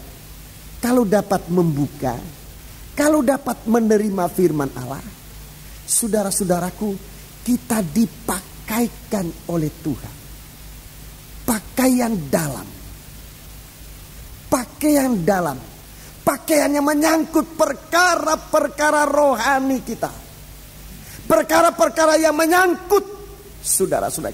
Menyangkut iman kita. Menyangkut pengharapan kita. Menyangkut kasih kita. Ini pakaian rohani yang nanti akan kita pakai di hari Tuhan datang kembali. Satu kehidupan yang tidak akan terbuang. Dipakaikan pakaian luar. Pakaian kemuliaan. Pakaian kemuliaan yang Tuhan berikan kepada kita. Masalah ini supaya Tuhan katakan, supaya jangan kamu telanjang dan kelihatan daging dalam kehidupan kita. Kita oleh pembukaan firman Allah, Tuhan mau menyaluti kita dengan pakaian rohani. Tetapi caranya satu-satunya adalah lewat apakah kita dapat menjawab arti dari teka-teki yang diberikan oleh mempelai laki-laki ini. Firman Allah ini teka-teki yang harus kita tebak. Tapi nebaknya tidak bisa dari orang lain. Tidak bisa dari orang lain. Kitalah calon mempelai ini. Menangis. Apa yang kita tangisi sekarang? Menangis hanya karena percobaan? Obah tangisan itu ke arah pembukaan firman. Percobaan akan selesai. Menangis karena apa? Robah tangisan itu ke arah pembukaan firman. Itu akan selesai. Istri dari Simson, dia menangis. Hari demi hari menangis. Hari pertama menangis belum dapat. Hari kedua, hari ketiga, keempat, kelima, keenam, ketujuh. Sebelum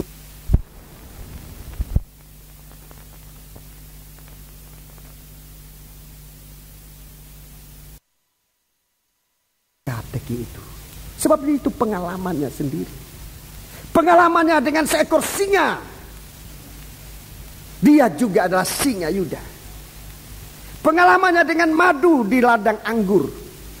Madu di ladang anggur yang ada singanya tapi ada anggur, ada madunya. Masuk dalam ladang anggur, ladangnya Tuhan, sidang jemaat pekerjaan Tuhan. Memang lain kali kita berhadapan dengan singa. Lain kali kita berhadapan dengan singa. Tapi kalau kita perkasa, seperti perkasanya Simson, dia dapat mengalahkan singa itu, mengalahkan percobaan dengan gagah perkasa. Dari dalam percobaan itu ada madu yang memberi kita kekuatan. Itu pengalaman pribadi. Itu pengalaman yang saudara-saudaraku yang dipertahankan oleh mempelai pria itu. Tapi pengalaman ini mau diberikannya hanya kepada mempelai wanitanya. Hanya kepada mempelai wanitanya yang terus merengek-rengek menangis.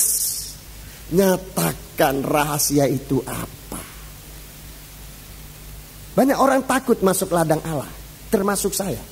Saya dulu takut masuk ladang Allah. Sebab yang saya lihat di situ singa meluluh. Betapa beratnya menjadi seorang hamba Tuhan.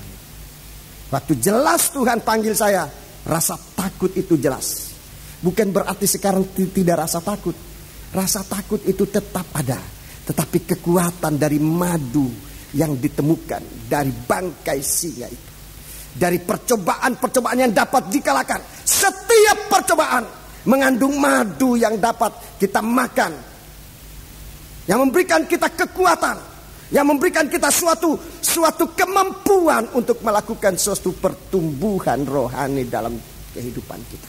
Itulah madu. Melenyapkan kelelahan, menumbuhkan kembali segala sesuatu dalam tubuh kita. Dari mana madu ini? Dari singa yang dikalahkan. Hamba Tuhan kalau dapat seperti ini, dapat mengalahkan mengalahkan singa di ladang anggur, dia akan berhasil. Tahu rahasia apa di dalam mempelai. Istri ini nangis terus sampai dia mendapat rahasia ini. Dia mendapat rahasia ini. Sekarang berjaga. Ini yang ingin saya sampaikan sebelum kita masuk perjamuan suci. Ini yang akan saya sampaikan. Tuhan tidak merahasiakan firman Allah ini tetap menjadi rahasia. Tidak. Tuhan tidak menahan firman Allah ini tetap menjadi rahasia bagi sidang. Tidak. Sekalipun itu memang rahasia. Tapi Tuhan tidak akan tetap mempertahankan sebagai rahasia. Tuhan akan membuka firman. Saudara percaya? Tuhan akan membuka rahasia. Kalau kita mohon kepada Dia dengan sungguh-sungguh, bukan tangisan biasa, tapi tangisan untuk hanya satu perkara, supaya rahasia firman Allah dibukakan. Tuhan tidak akan tetap mempertahankan rahasia ini. Sekalipun tadi disebutkan tidak ada orang di surga, tidak ada yang di surga dapat mengetahuinya, membacanya. Tidak ada orang di bumi yang dapat mengetahuinya. Tidak ada orang di bawah bumi yang dapat mengetahuinya. Tuhan katakan, malaikat di surga tidak tahu, aku pun tidak tahu, hanya Bapa. Tuhan tidak akan tetap mempertahankan rahasia ini. Saudara percaya? Haleluya. Bapak Pendeta Injono sebelum dia meninggalkan kita, ini kerinduannya supaya Tuhan menyatakan itu. Dia katakan, kalau Tuhan menyatakan rahasia, aku akan teriakan. Dia menangis bukan karena apa-apa, tapi dia menangis supaya firman Allah dibukakan sampai pada akhir hayatnya. Belum dibukakan. Belum dibukakan. Tangisan seorang hamba Tuhan. Apapun kekurangannya, di dalam sikap kegigihannya dalam mencari pembukaan firman Allah. Rekan-rekan hamba Tuhan, saya merasa untuk kegigihannya dalam mencari pembukaan firman Allah bisa dicontoh, sekalipun teladan itu masih belum teladan sempurna. Rekan hamba Tuhan, guru dalam hamba Tuhan, dia bisa gigih mencari pembukaan firman. Kerinduannya, kalau rahasia ini dibukakan, aku akan teriakan. Dia tidak bisa tahan. Saudaraku, saya tetap mempercaya bahwa rahasia besar ini akan dibuka oleh Tuhan. Tinggal waktunya. Tangisan tetap kita naikkan kepada Tuhan. Tuhan akan membukakan rahasia ini. Tetapi sekarang apa yang kita harus tahu? Ini suatu kekeliruan besar yang terjadi, yang dibuat oleh istri ini. Saudaraku, mari kita baca lebih dahulu untuk ingatkan kembali ayat 15. Ayat 15.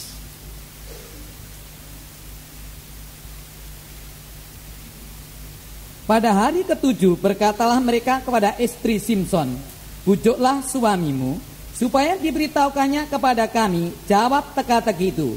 Kalau tidak, kami akan membakar engkau beserta seisi rumah ayahmu. Ya, terus? Apakah engkau mengundang kami untuk membuat kami menjadi miskin? Iya, apa engkau mengundang kami untuk membuat kami miskin? Terus? Tidak, bukan? Iya. Tidak, bukan. Terima kasih. Ya, ini yang kita sedang di dalam ancaman. Dalam kita menangis untuk mendapat pembukaan ini, kita sedang dalam ancaman daging yang dahsyat. Jadi bukan karena untuk lepas dari malapetaka ini kita mencari firman, bukan.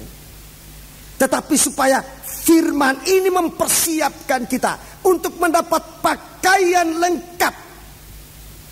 Jangan keliru di hari-hari ini. Memang di hari-hari penantian kita berada dalam ancaman. Ancaman dari daging yang disebutkan semacam ini, dari bangsa Filistin. Ancaman dari daging, supaya kalau kita dalam keadaan tidak mendapatkan rahasia ini, saudara-saudaraku, benar-benar akan mendapat malapetaka. Tetapi saudara perhatikan, kita mencari rahasia firman, saudara-saudaraku, bukan karena ancaman, tapi karena kita ingin merindu. Karena kita merindu ingin mengetahui rahasia pribadi dari mempelai ini, yaitu bagaimana dia mengalahkan segala percobaan, bagaimana ia mengalahkan segala musuhnya. Ini yang perlu kita tahu. Sebab kalau kita mendapatkan rahasia itu, kita mendapat pakaian. Kita mendapat pakaian dalam dan pakaian kebesaran, pakaian lenan dan pakaian kebesaran, untuk kita bisa layak masuk dalam perjamuan malam pesta kawin anak domba. Di situ soal pakaian itu nanti akan menjadi hal yang penting yang perlu dipertanggungjawabkan. Jangan masuk dalam perjamuan malam, perjamuan kawin tanpa pakaian yang baru, tanpa pembaharuan, pakaian pesta, pakaian yang sesuai dengan pesta nikah itu. Ini yang Tuhan. Wanita ini dia menangis karena takut ancaman. Di bahagian lain, saudaraku, dalam cerita lain, dalam Fatsal yang ke-16, ada lagi istri Simson yang lain. Dia menangis juga, tapi untuk mendapatkan upah. Dia menangis, tapi untuk mendapatkan upah. Pembukaan firman bukan untuk dijual belikan untuk mendapatkan upah, bukan. Tapi untuk mendapatkan rahasia pribadi dari mempelai lagi. Kita lihat cara bagaimana Simson mendapatkan pakaian ini. Dia turun ke Askelon, kemudian di sana dia tangkap 30 orang. 30 orang yang tidak ikut menerka. 30 orang yang berada di luar suasana perjamuan. Yang acuh tak acuh dengan perjamuan, dia berada di luar. Dia ditangkap dan dia dipukul. Pakaiannya diambil. Dia ditelanjangi. Ini akan terjadi nanti.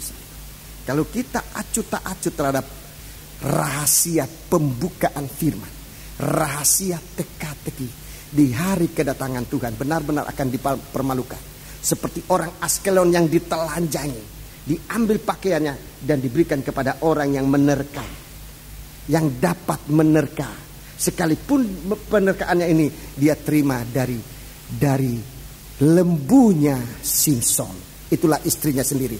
Kalau kamu tidak membajak dengan lembu betinaku, pasti kamu tidak menebak teka-tekiku. Hamba-hamba Tuhan, lembu yang dipakai untuk membajak, untuk mempersiapkan sidang jemaat mendapat pakaian. Jangan kita salah gunakan kesempatan mendapat rahasia firman Allah, oleh karena takut ancaman-ancaman yang sedang melanda dunia kekristenan kita sekarang ini. Maupun di bagian lain dalam Fatsal yang 16, ada istri yang menangis untuk mendapatkan upah, untuk mendapatkan uang, mendapat rahasia firman, untuk kemudian diperjualbelikan, untuk mendapatkan sesuatu yang sifatnya keuangan dan sebagainya, yang memang itu menggoda. Tapi lebih baik kita mencari rahasia ini untuk kita bebas, untuk kita bebas dari bahaya maut dan dari ketelanjangan, tetapi supaya kita bisa layak di hadapan Tuhan dalam perjamuan malam pesta kawin anak domba Allah. Inilah yang disebutkan rahasia besar. Orang yang ikut menerka, 30 orang ikut menerka dapat pakaian, 30 orang yang tidak ikut binasa. Dia mati dan ditelanjangi. Di 30 orang yang aktif dalam menerka, dia dalam perjamuan itu mendapatkan pakaian. Berbahagialah orang yang masuk dalam perjamuan malam pesta kawin anak domba Allah. Sekarang kita mencari firman. Firman itulah yang nanti akan menyaluti ketelanjangan kita. Supaya dalam pesta itu kita tidak berpakaian compang-camping, tapi berpakai pakaian kebesaran layak dalam perjamuan malam pesta kawin anak domba Allah. Puji Tuhan. Kedatangan Tuhan identik dengan keubahan. Ini suatu rahasia. Kedatangan Tuhan identik dengan perubahan. Sekali lagi, ini suatu rahasia. Tapi kalau kita dapat menerka, kalau kita bisa dapat membaca situasi yang semuanya bagaikan teka-teki, saudara-saudaraku, lewat firman Allah ini kita akan benar-benar bukan hanya selamat, tetapi kita akan disempurnakan oleh Tuhan. Saudara percaya? Berbahagialah yang dipanggil pada pesta kawin anak domba Allah. Tolong, nomor berapa? Nomor 1. Psalm nomor 1. Mari, pelayan perjamuan suci, silakan tampil ke depan.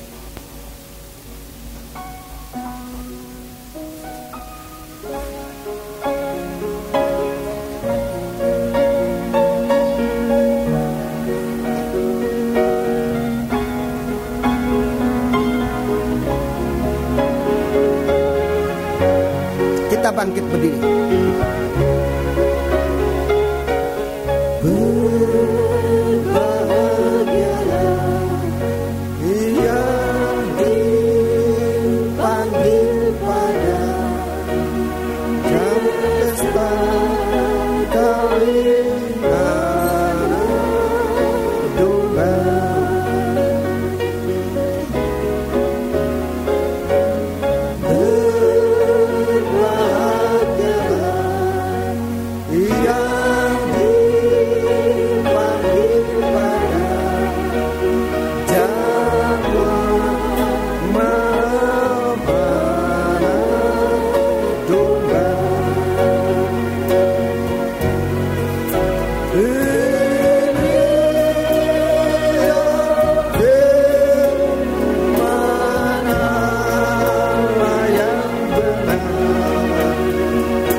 sekali lagi.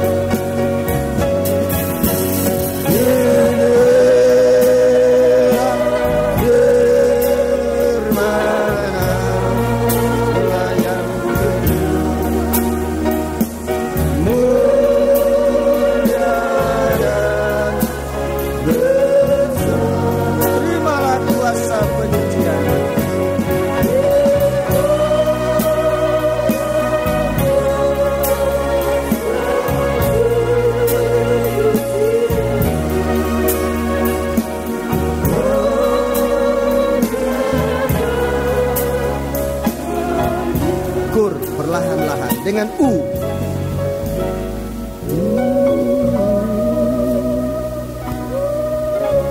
Apakah firman masih tetap rahasia saja? Selalu kita tidak mengerti rahasia ini. Rasul Paulus katakan, saat ini saat hari-hari pembukaan firman. Tapi kalau firman masih tetap rahasia,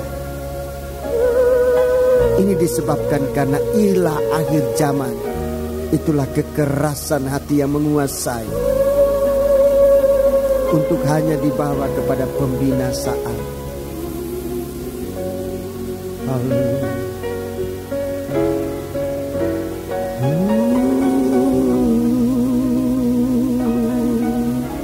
Apakah tetap menjadi keras hati sementara firman Allah dibukakan? Kedatangan Tuhan identik dengan perubahan.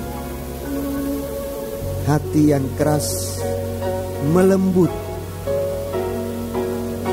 Cara yang paling baik untuk mengerti rahasia firman bukan dengan cara ancam-ancaman kekerasan, tetapi melembut. Haleluya, haleluya, haleluya. Lembutkan hatimu di saat percobaan datang. Sebenarnya kita dekat dengan pembukaan firman. Tinggal satu langkah. Apa kita melembut saat percobaan datang? Apa kita tidak bersungut-sungut saat percobaan datang? Saat ancaman datang? Saat malapetaka datang mengancam kita?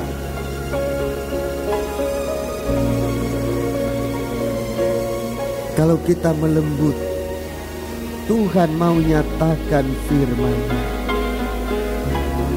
Firman Allah tidak bisa kita terima dengan sikap keras. Keras terhadap Tuhan maupun keras terhadap sesama. Haleluya, haleluya. Jika saudara merasa ingin menyembah Allah, angkat tanganmu. Mohon keubahan ini bisa melembut untuk dapat menampung rahasia firman. Haleluya, haleluya, haleluya, haleluya, haleluya, haleluya, haleluya, haleluya, haleluya. Setetes air mata yang dicurahkan pada saat ini, Bapa, yang keluar dari hati yang merindukan akan firman-Mu, merindu menjadi mempelai wanita-Mu. Biar Engkau mendengar dan menjawab, untuk membukakan firman-Mu yang dapat merubah kehidupan kami dari sehari ke sehari menjadi semakin melembut sampai saat Engkau datang. Kami sudah dalam keadaan berbuah-buah, buah musim panas yang dapat dipersembahkan kepada Tuhan. Terima kasih Bapak, terima kasih. Turunkan tangan. Terima kasih. Terima persembahan kami, sekalipun masih ditandai dengan banyak kekurangan dan kelemahan. Sebelum Engkau datang, nyatakan rahasia firman-Mu Tuhan, agar segala rahasia-rahasia yang ada, termasuk dua rahasia besar, dalam firman-Mu dibukakan untuk kami mengerti maksudnya, dan kami hidup di dalam pembukaan firman-Mu.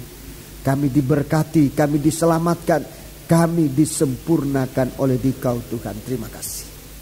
Sekarang Bapa, saat kami akan menerima tubuh dan darah-Mu, layakkanlah kami menerima berkat dari perjamuan suci ini yang akan kami terima di dalam nama Tuhan Yesus Kristus.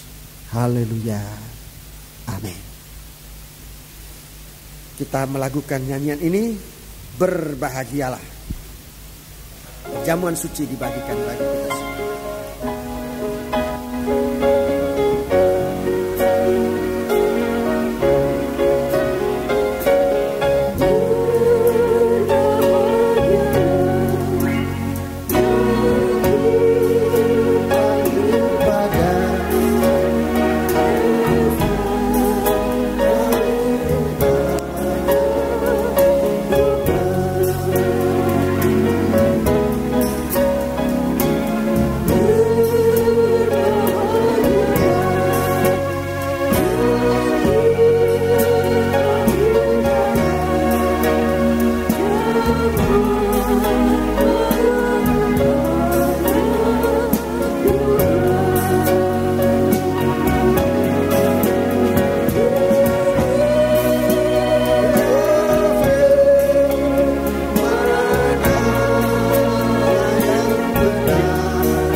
Merindukan menjadi mempelai Tuhan, dengarkan firman Allah dengan sebaik-baik.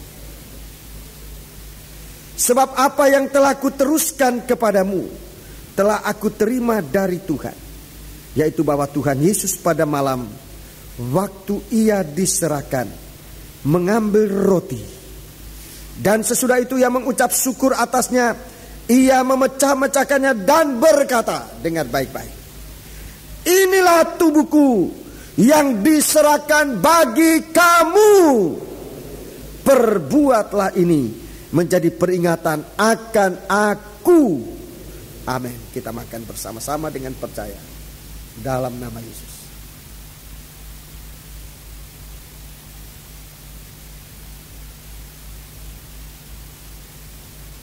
Kita angkat cawan.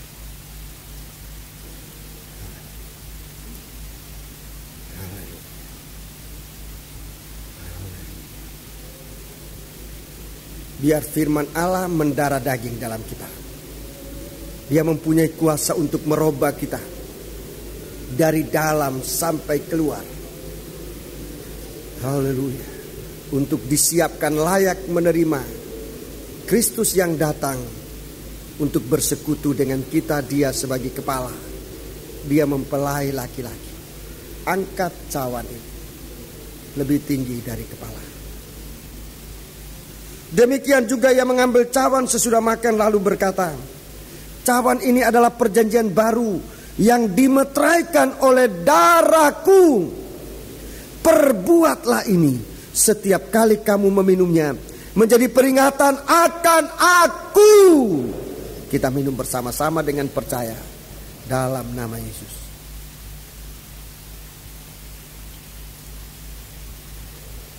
Kita angkat tangan kita dua ke atas untuk mengucapkan syukur terima kasih kepada Dia.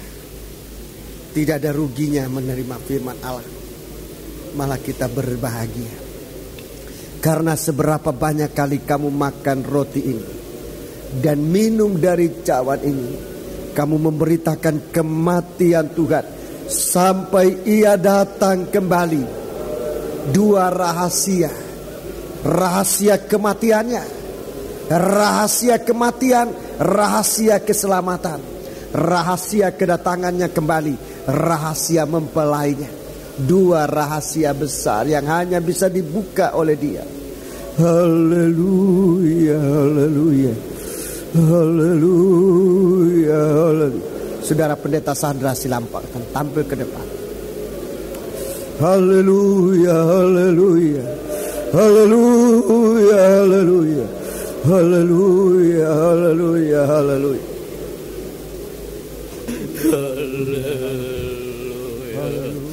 Haleluya, haleluya, haleluya,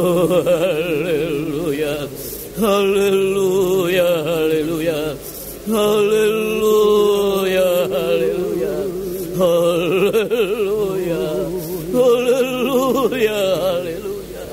Pada jam malam hari ini Tuhan, begitu banyak berkat-Mu yang telah kami terima melalui firman-Mu yang Tuhan berikan kepada kami sekalian, di mana Tuhan Engkau telah membukakan rahasia firman-Mu, bahkan dua rahasia yang besar yang kami boleh mengerti Tuhan. Rahasia keselamatan itulah rahasia yang besar, rahasia nikah itulah rahasia yang besar. Haleluya, haleluya, haleluya. Terutama bagi kami para hamba-Mu, juga sidang-Mu Tuhan. Acap kali kami menangis, bukan karena merindukan firman yang dibukakan rahasianya. Tuhan, Tuhan, kami menangis karena kekurangan hal-hal kepentingan daging Tuhan. Tapi malam hari ini sebagai hamba-hamba-Mu menangis jika tidak